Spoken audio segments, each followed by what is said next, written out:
Good morning, everybody. Welcome. Welcome, everybody at home. Welcome, everybody here at the sanctuary. Welcome back. It's been over a year since we've held a 10:30 gathering, and I remember like it was yesterday. I was sitting right back there, and it was a time of great confusion, and to be back, and time is instantaneous, and now we're here. So to be here, leading the way back, I'm super, super grateful, and I've been, I know we've all been tested. Come on, join us, find a seat. And to be here back together, joined together as community, I missed it greatly. So to see you here in person and in home, forming the Sangha, the spiritual community, and gathering as a group, I am so grateful. Words cannot give it justice. I just wanted to share, wow, we made it. We're here. So let's use this opportunity, let's use this time to really relax. Let's have fun. Let's enjoy ourselves. Let's learn. And let's see what happens. So go ahead and let's settle in our physical bodies. So whatever that means to you, go ahead and get comfortable. And since we're all friends here, I'm gonna take my shoes off. I wasn't planning on it, but let's. I know everybody here. Yeah, I'm so professional with my Converse. I'll take these off. So I have a special friend here, and my friend has the most beautiful voice, and she can open up the darkest of hearts. And so all you have to do is listen.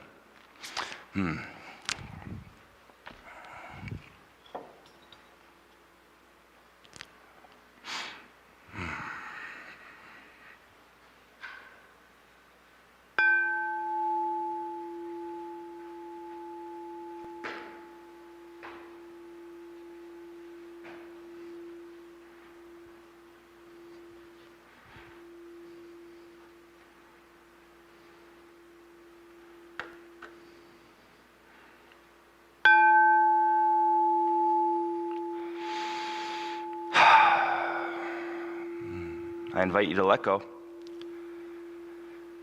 I invite you to be exactly as you are right here, right now.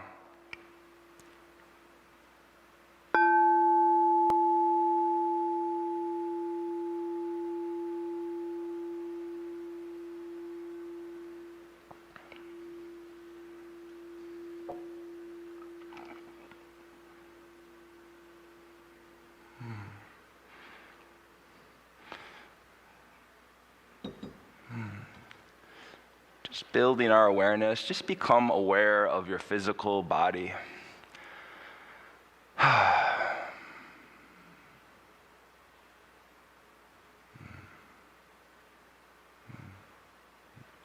Not changing anything, we're simply noticing, bringing your awareness to all the muscles of your face and jaws.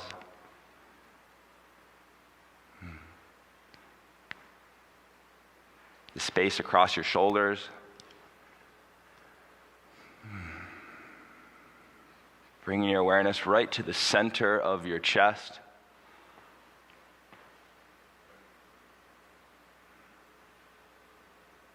Down through your stomach.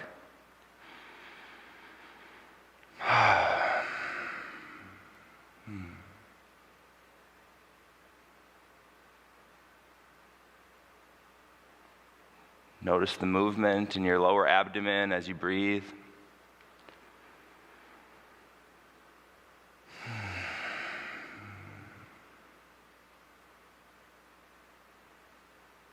Down through your hands and legs. Bringing your awareness to your whole physical body. Pull back. See yourself.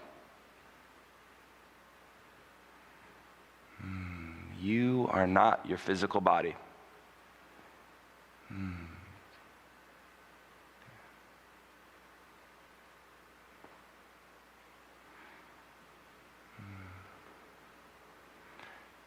Noticing your thoughts.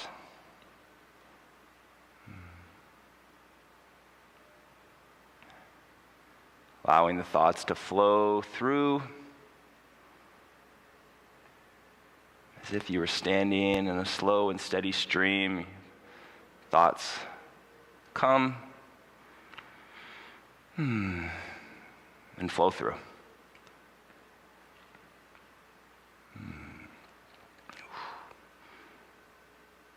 Connecting with spirit. What brought you here today?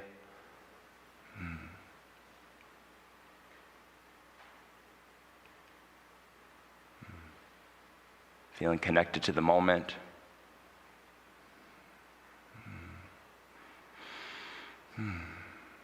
That sense of purpose, sense of understanding,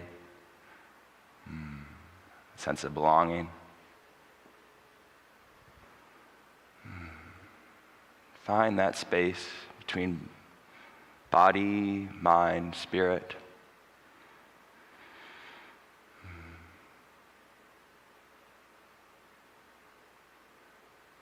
Playing in the background is the breath. Can you notice the breath coming in through the nose?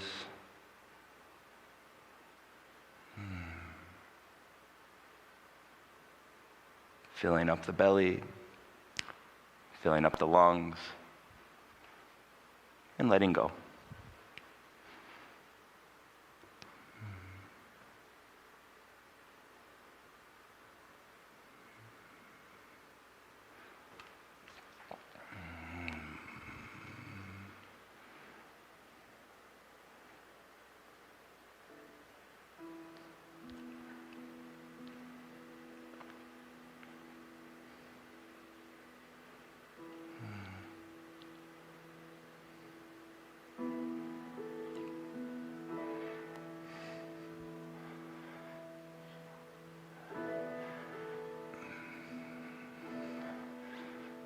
With your feet firmly planted into the ground.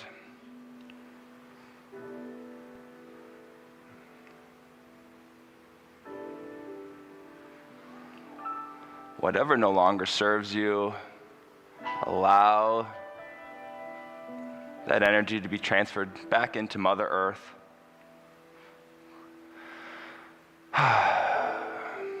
Who knows exactly what to do?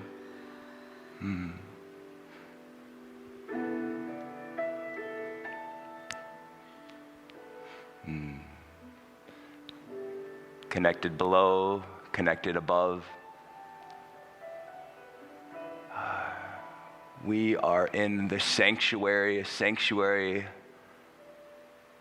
place of safety, a place of letting go, a place free from pursuit. This is a place where you can truly relax and recharge. Stretch your wings, let go.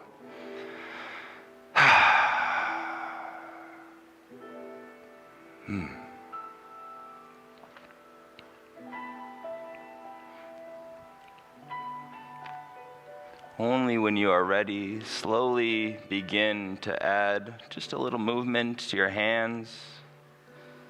Blinking your eyes open, like you were waking up from a beautiful dream. And just notice the afterglow of that little practice. Just check in how you're feeling. Taking that scan, we started with our body, we went into our thoughts, and we connected to our deeper sense of spirit. Welcome, everybody.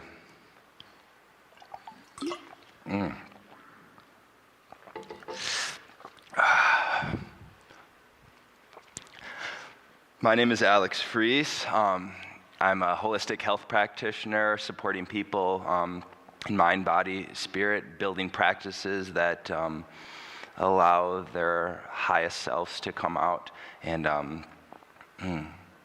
this past 3 years has been just such a journey, and I came to the Lake Harriet Spiritual Community 3 years ago amidst a lot of change in my personal life, and this has been a wonderful place where I get to practice, and padded walls, and in that I could really allow myself to be exactly as I am and truly grow.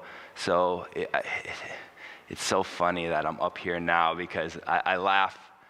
I always picture that I would be a completed project. If I were to finally come up here and speak, I would have everything all together and I'd have everything figured out. That's not the case. But I found something so powerful that I'm able to open up and share what I've learned, share my wisdom, and just be open, honest, and authentic in where I'm at. And I've found that these amazing teachers that have been able to come up here and speak, they've all been able to come from that place of vulnerability. So when the topic this month was leaning into your vulnerability, I was like, oh, I got to do the 10:30, because this is so like meta for me, because I'm extremely uncomfortable up here as I'm talking about being uncomfortable. I was like, oh, this is perfect. So, the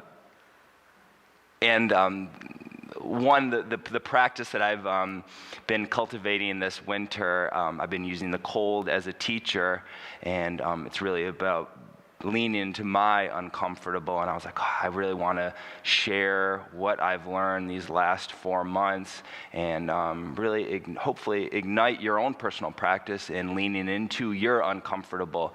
I'm going to talk a little about, the cold in particular, and, ice water, but that's not what I'm suggesting for you. Everybody's uncomfortable is something different. Uncomfortable being stress, something that goes against your grain. And the truth is, everybody's uncomfortable is such a completely different thing.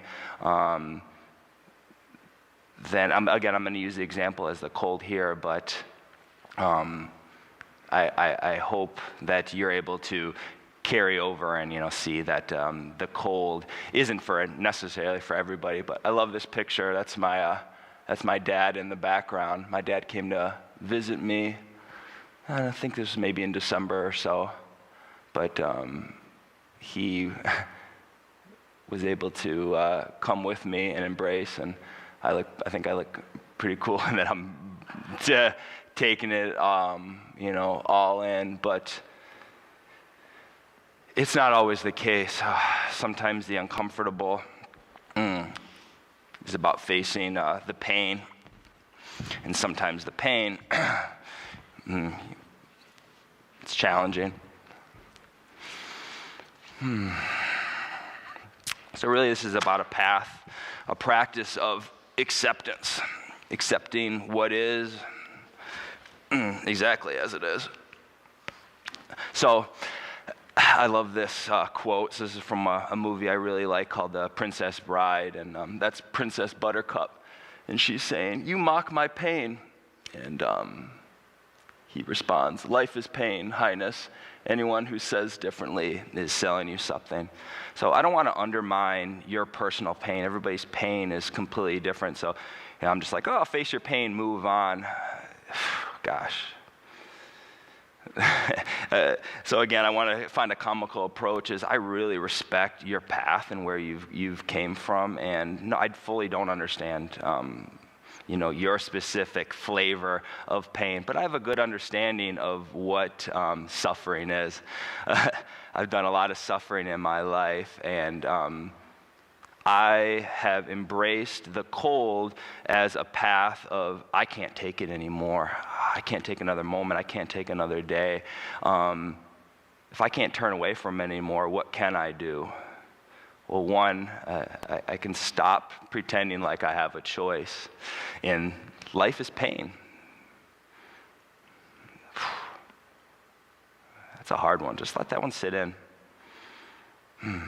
Pain is unavoidable.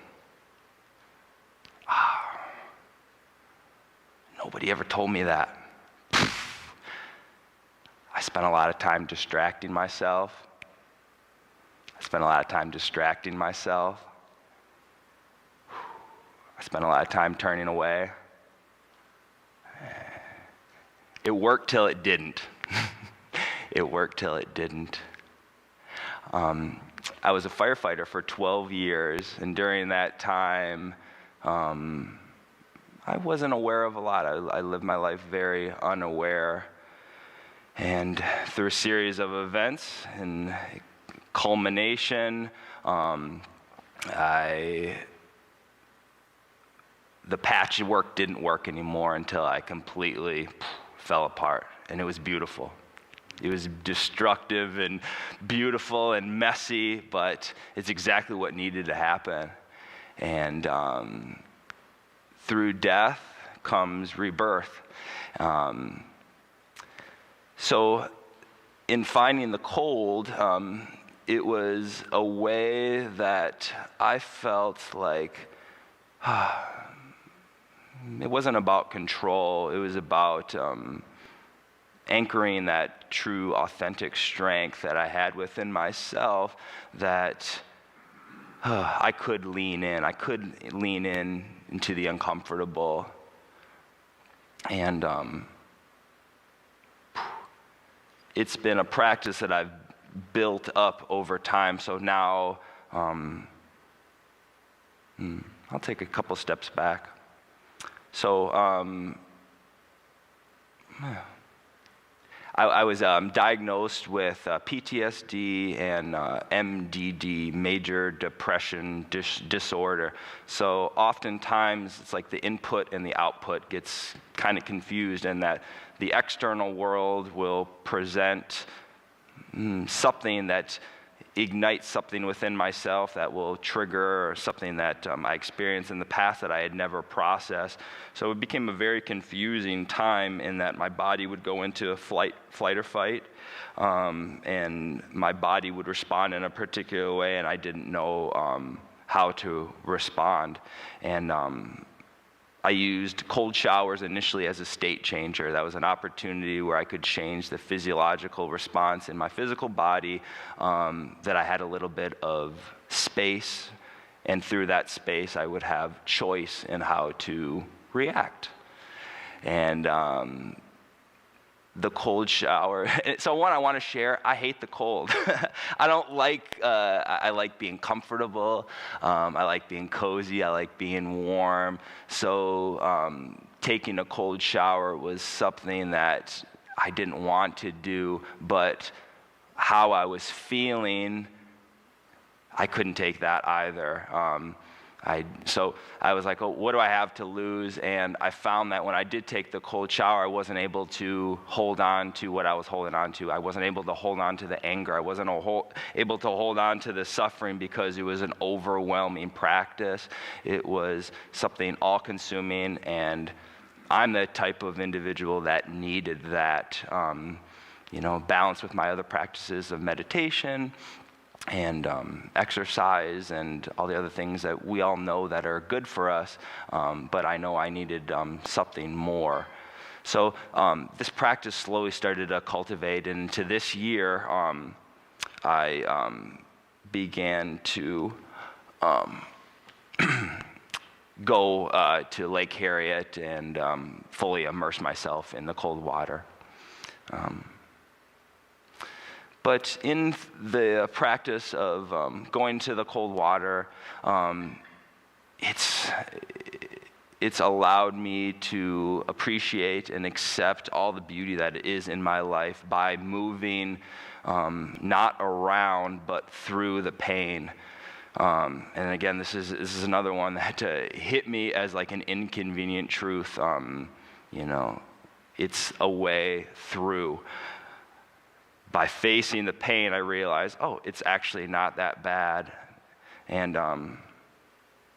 I know that I'm doing so willingly. I'm doing so with freedom, and it's always balanced with compassion and love, because there's times where you can push it too far.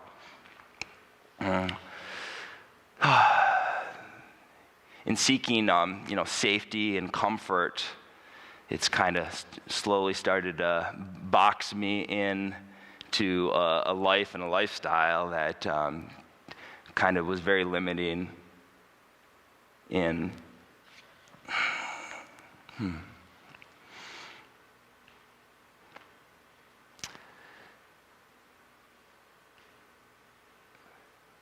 we found right outside our edge of that discomfort, that's where that living really happens.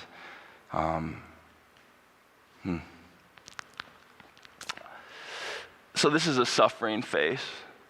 Somebody took this on Facebook. I found it said, a photo taken at Lake Harriet, a sub-zero day. Sometimes when I go into the cold water, oftentimes there's bliss. So go in, you feel the physical response, the heart rate increases, and such on and so forth. But there's other times where I get to create space and see myself suffering, and I get to have compassion for myself. Oh my gosh, look at Alex. He's really had a tough road. Oh, that happened to him, this happened to him, rather than reliving it. In cultivating a practice of where you're leaning into the uncomfortable, when I talk about having that space, one, it feels good to be able to talk about, even these diagnoses that I've had rather than relive them, because it's not me. I am not PTSD. I am not depression, even though these are things that I experience. So, and I'll even share, 2 days, it was about a 48-hour span where I fell into a depression trap. And it just is like walking into a cloud. The outside world doesn't have anything to do with anybody that has any kind of, that can relate, and those times can be extremely challenging. And but through cultivating this practice, I get to have a little bit of space where I get to actually truly know and feel that this too shall pass. And I woke up this morning, and it's literally like a light switch went off, and I felt different. Gosh, it feels pretty amazing. And so there's a picture. There's a beautiful, amazing community of other ice immersion people. The group that I belong to are the Submergents, and they're beautiful souls that are actively leaning into the uncomfortable as well, and it's inspiring. Everybody goes to the water for different reasons, some being health benefits, some being to get connected closer to spirit, and then for myself, it's a ways to live my life and find much more peace, and cultivating these practices that allow me to open up.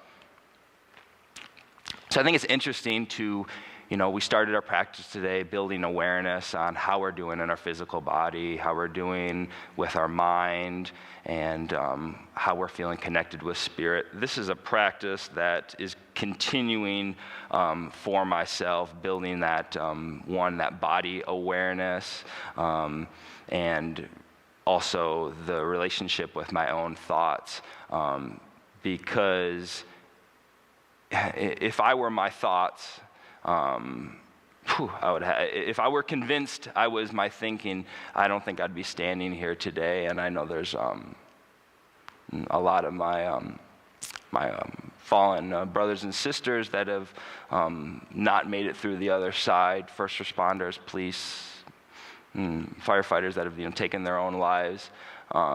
That's a really challenging thing. So oftentimes I'm swept up with some very disturbing thoughts that are not my own, and knowing that I'm not my thoughts, and I'm able to kind of see them coming in and coming out, and also with my physical body. But pulling back of what happens to your physical body in times of stress. So we have our 5 senses. Does anybody know what our 5 senses are? Just go ahead and shout about. Taste. Taste is one. Sight. Sound. Hearing. Smell. And feel. Touch. Perfect. So these are our 5 senses. So our body receives a sense, so we see something or we feel something. Let's use the example of we're about to step off a ledge and there's a bus going by. Right away in our brain, in our amygdala, picks up that sense, sends it to the hypothalamus, and after the hypothalamus, it goes to the autonomic nervous system, and then that fires up the sympathetic nervous system, which then pumps epinephrine or adrenaline into your body and then responds. All this happens instantaneous without thought. Well, oftentimes, if you live in times of stress, you live in a state of this flight or fight. And if you don't know, it's hard to make a change. So one, being aware, okay, what happens in times of stress? So our heart rate increases. Our blood pressure increases. All those 5 senses increase, become extremely heightened. We see extremely clear. Our taste and other bodily functions happen. Our bladder will empty in times of great stress. So knowing at a physiological level of what is going on, you get to notice, oh, my heart rate is increasing. Oh, my mouth is becoming dry. Oh, my gosh, I smell. It's like this extra and like super sense of you get to realize what's going on in the moment, and when you're able to do that, it's pretty amazing. This is a funny story. This past summer, I have a wonderful, crazy neighbor who is she teaches me a lot in the stress that she puts at me, but I have a young daughter, and she accidentally threw the ball in her yard, and the woman was yelling at me. So she took my daughter's ball and wouldn't refuse to give it back, like real ridiculous stuff. And the woman was yelling at me and refused to give the ball. And while this was happening, I had the sense of, I felt my heart rate increasing. I noticed what's happening. I noticed the thoughts. I wanted to defend myself. I wanted to say, what I thought of her. And I was able to have enough space to act accordingly and just walk away. But it was so intense where I could feel my heart just boom, boom, boom, boom, boom, boom. And it was just to not ride that high, to not ride that blood pressure, to not ride that. It was like, wow, I'm like adding this like extra sense in space. And in cultivating your own personal practice of leaning into the uncomfortable, building that awareness has just been tremendous. And obviously there's times where I don't notice. I do get swept up, and I do fall away into the physiological response. So how do we calm our bodies down? That's an important one.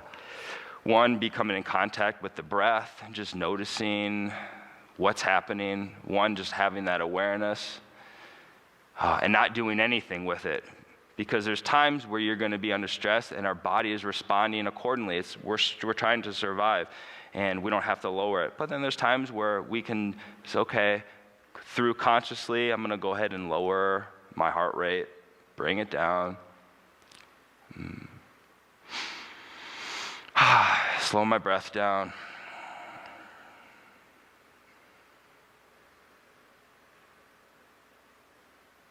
And then just noticing those body sensations without judgment, and cultivating wherever your uncomfortable is. There's been, I've socially, somebody's looking at me. Sometimes, just with the eye contact, I'll notice, my breath becomes shallow, my heart rate will increase. Well, I look at that without judgment, and through that awareness, now there's that opening, now there's that little bit of space. So that's all I'm asking, is just through that awareness, you're able to. This was a little video of me jumping in.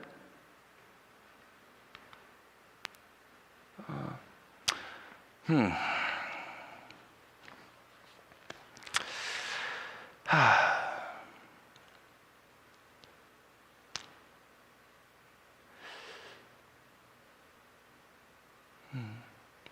anybody have any other suggestions in their own life and how they're leaning into their own uncomfortable right here, right now, just where they're at in their life? I'm curious. Everybody's year has been so different. Where's everybody at? And they're uncomfortable. Go ahead, share. One really wonderful thing that happened for me in the past year is I started doing Qigong pyramid, and that gratitude practice has turned my life around. Not that I don't still get, stressed and anxious, but the gratitude brought so many really beautiful things into my life, and that has just, it's just like this really bright note too, and the Qigong too has, reinforced Qigong has really brought things into my life. I do yoga too, and last Sunday, Jackie, who is one of the Qigong masters for Spring Forest, did an online session, and it was for animals too, and blessing water. And the next day, Monday, I went to yoga and did things that I never thought I'd be able to. So, I love that. the thing too for me is to move and keep active, and the meditation on the floor. Well, I love what you said about finding yourself doing things that you never thought that you would, and in developing those practices of leaning in. I have no clue where I'm going to end up, but I make a vow that I am going to keep leaning in, and I know that there's gold that waits in that uncomfortable and finding that edge. And just to keep doing for me. Yeah. When you talk about being uncomfortable, Yeah. do it anyway. Yes. Yeah. Ooh, that's a good one. Yes. Keep coming back to the table. Keep leaning in. Keep showing up. Showing up is that's the hard part. So Alex, somebody online was asking if you could summarize what she said. They couldn't hear her. sure. So she was sharing that she's developed a qigong practice and a yoga practice during this past year, and in doing so, of continuously showing up and continuously practicing and connecting with gratitude. She's found that she's able to do things she never thought that she would, and she continues to keep showing up. Did anybody else? Please. Patricia. I was brought aware of the third F word. The third F word is Freeze. freeze. Yes. When you are, Yeah. your body is so overwhelmed with this chemical Yeah. reaction of the cortisol. It's not just fight or flight anymore. It's a state of freezing in place, and so So going back to the sympathetic nervous system, I highlighted the flight or fight, and Patricia was saying yes. There's also the freeze, the locking in. Yes. and that's how we put up our armor. Mm. And how I also learned this one person described it as being like a turtle or a tortoise. We get programmed into climbing into our protection, which can over time shut us off from not only our own growth, but to be able to share love with others. Mm. So freezing, I think, is more prevalent than fight or flight. Thank you. Does anybody have anything else they'd like to share? That's okay. Don? To remember to feel my feelings rather than think about my feelings. Ah. When I think about them, I keep them in place sometimes for hours or even days. Mm. When I feel them, they tend to soften. Ah. I can just enter into that place of presence. Feel your feelings rather than thinking about your feelings. It's like that extra step. Ah, beautiful, beautiful wisdom. You guys are so smart. And not to eat my feelings by going straight to the refrigerator. Don't eat your feelings. Don't go straight to the refrigerator. So I know everybody has, their own personal practice of, meditation and mindfulness, and you are already doing this. You are already leaning into your uncomfortable. This is just a practice of embracing it, realizing we don't have a choice. And realizing we don't have a choice, now we have freedom. Connecting with community that, again, I joked and said, these walls are cushioned. This is a safe place where you can fall. And here in this group, hey, great, you fell. You get to pick yourself back up. That's awesome. Wow, you really fell apart. That's great. Now you're really, man, the comeback is going to be really awesome. And in not too many places, I didn't have that. I wasn't taught that. So I'm kind of, reparenting myself, reteaching myself in, it's okay to be uncomfortable, because there's a big part of me that's like, it is not okay to be uncomfortable. You better have your stuff together. There's so much, even like sometimes when I'm driving to the cold, there's this voice convinced, why are you doing this? This is, you don't want to do this. You want to, just stay home and everything's going to be okay. And connecting with, I listen to that part of myself and I say, I'm going to do it anyway. And that has been so awesome, because there's so many different parts of yourself, and facing that part of you, that's okay, that there's part of you that doesn't want to change, that doesn't want to lean into the uncomfortable. They want to turn away. They want everything to stay exactly as it is. And that's where you need to practice, balance, leaning into the uncomfortable with self-love and compassion. And that's acceptance of oftentimes I don't want to be me. I don't want to have my story. I don't want to have my past. I don't want to be like how I am. I don't want to be the type of guy that has to go into the cold water every single day to realize how beautiful and how amazing his life is. But guess what? I need to stop, acting like I have a choice. I'm me. This is where I'm at. Oh, man, and sometimes that voice is too harsh of, stop acting like you have a choice, and I need to be more compassionate to myself, but it's very much a balancing act of embracing what is, exactly as it is, and then having compassion and love for oneself. So this is such a beautiful community where we get to, talk about these things, where we get to practice these things, and anything can happen in this space. I've seen miracles happen here. So just being open that everything can change right here, right now. I've had amazing shifts in myself. One, the fact that I'm up here. One, I think I'm bombing, I'm bombing up here, and I'm still standing up here like, bring it on. Take it that I even have the strength to come up and be able to share my truth and talk about myself.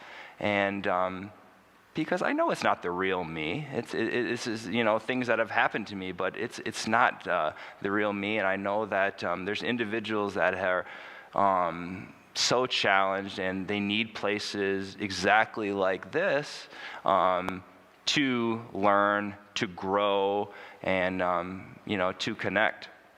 So if nobody has any other questions, I'm going to, from the comfort of your own home and from the comfort of your own seat, I'm going to lead you into a meditation into the cold. So I have a video prepared. You can kind of have your eyes half masked, and you can kind of look at the video or just close your eyes.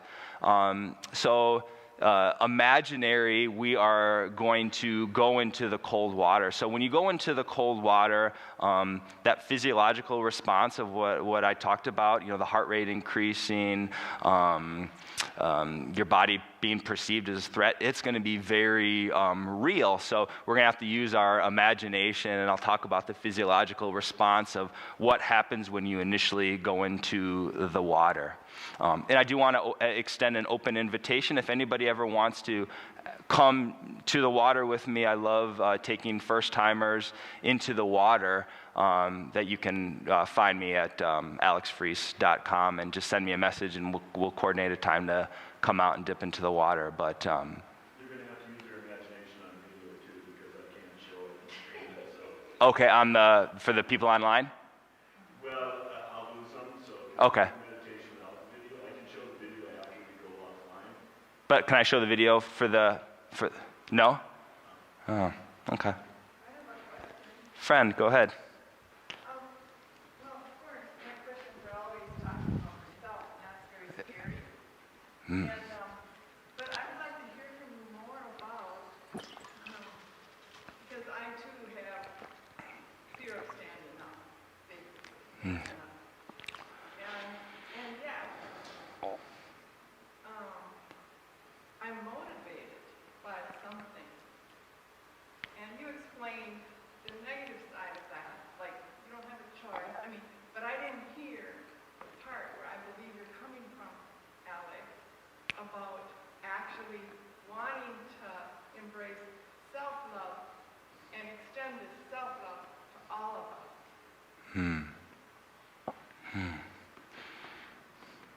Can you elaborate more on your question? Well, for example, I have a grandson who's one grandson in the hospital, middle child in the family. His older brother in trouble with his addiction or whatever it is that's driving him to sabotage his upcoming graduation from high school, progress to a package that's all set in place for him with a $24,000 discount in a private Catholic school because his parents, my son, basically, and his wife, have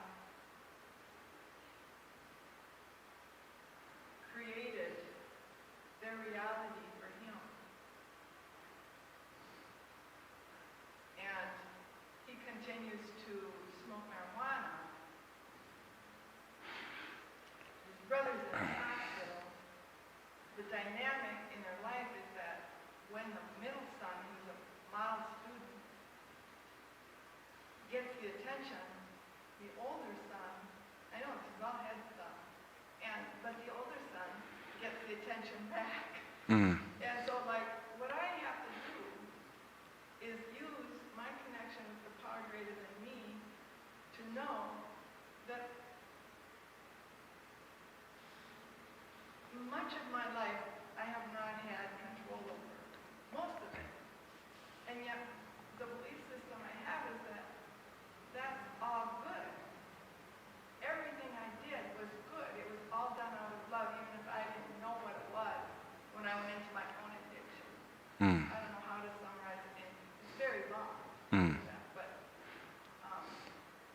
so I just wonder if for you personally any of that fits and you have more to share with us about that. Well, thank you for sharing. Again, this is being super meta. You leaning into your uncomfortable and speaking up and just even asking the question, I think is tremendous and beautiful. And I'm grateful for your presence, and I'm grateful for all the love that you continue to share with me. So thank you for coming, and thank you for asking your question. From what I hear you asking is, me personally, how I'm able to extend my self-love outwards. One, realizing that I'm only capable of to the extent in what I'm able to give myself. And that's been a process, one, accepting myself exactly as I am, and accepting others exactly as they are. I can only accept others as much as I accept myself. I can only love others as much as I love myself. So, the example of,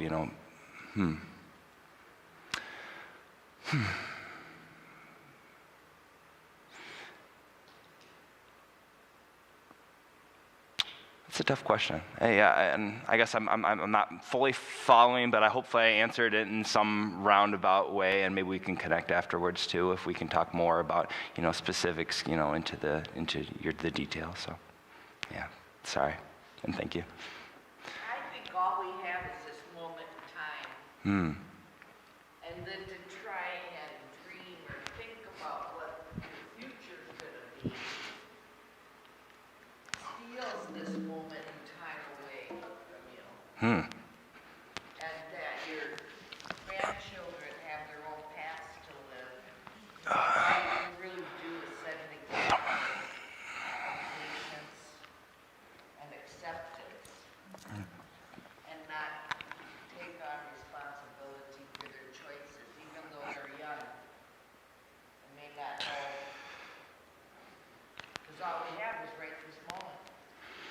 All we have is right here, right now. So no video, but let's chill out and let's do a little meditation in closing and embrace the here and the now. So, And as soon as the meditation's done, I can turn the video on and stop streaming. oh, that's okay. Well, thank you everybody for listening. Thank you for being in support of yourself and myself and the spiritual community and Lake Harriet. So go ahead, settle in.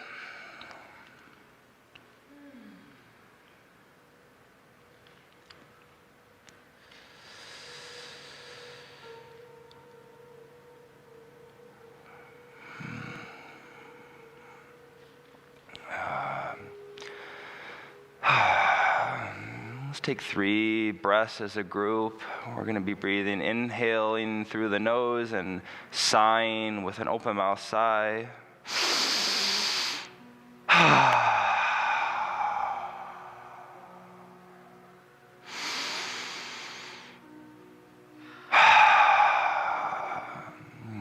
The universal sign of relaxation. One final breath.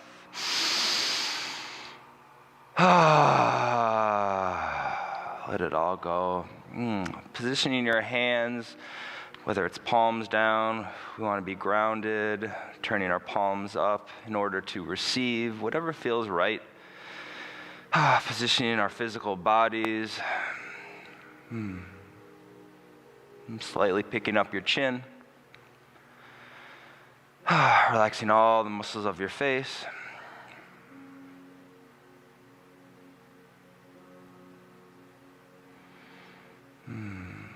Letting your arms hang heavy.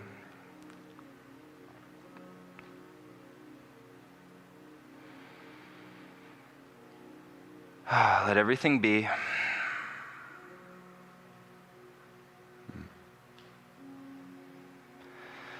Let everything go.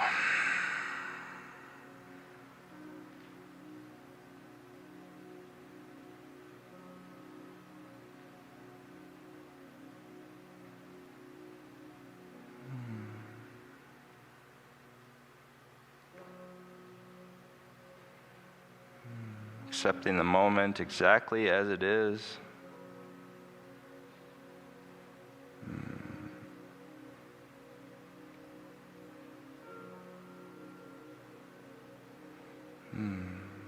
Connecting with the understanding that everything is happening for the greater good. There are forces beyond our understanding, working on our behalf every single moment of our lives. Breathe in that knowing.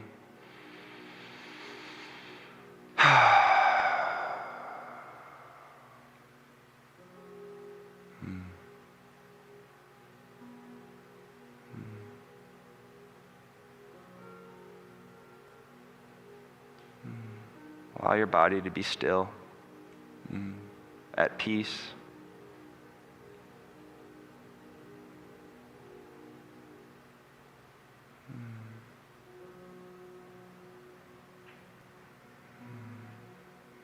Allowing thoughts to flow through.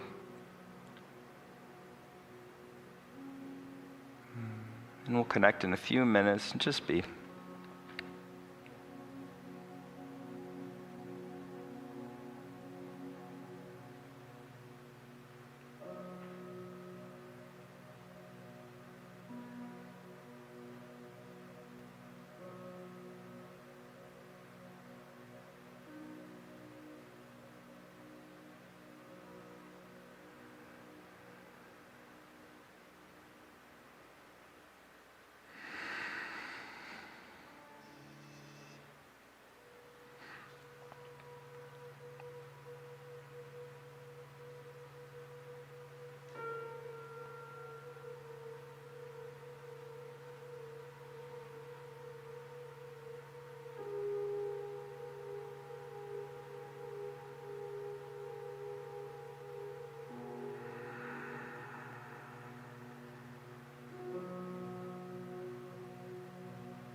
I invite you to feel.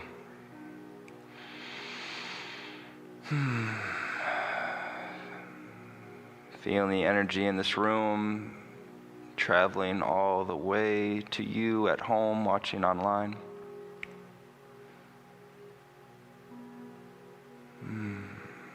Feeling that exchange of energy and love, connection.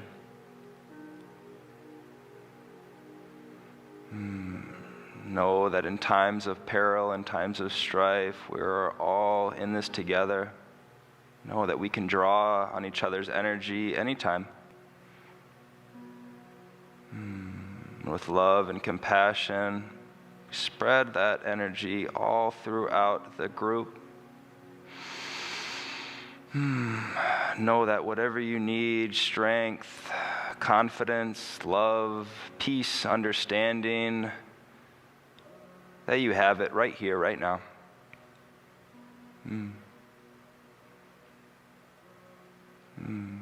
Extending that love and that energy to the members of our group that are no longer with us, that are no longer here.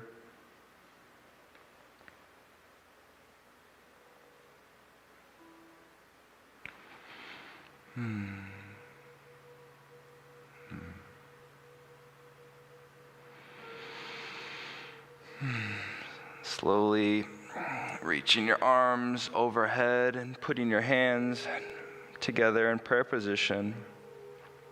And slowly drawing your thumbs down. Thumbs resting at third eye center.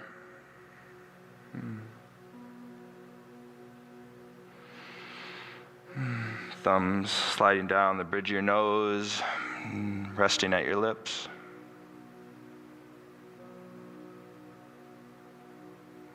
Down your chin, down your throat, and resting at the center of your chest.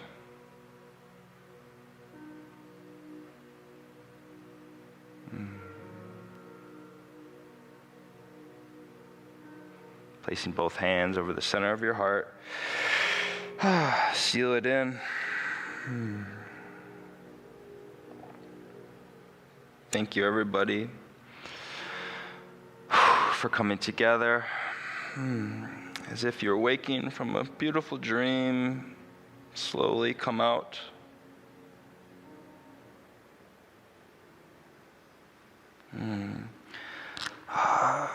Much love, much gratitude. Thank you for showing up, for continuing to show up, embracing what is, accepting what is, and offering your love, your light into this world. Thank you so much. Thank you, everybody.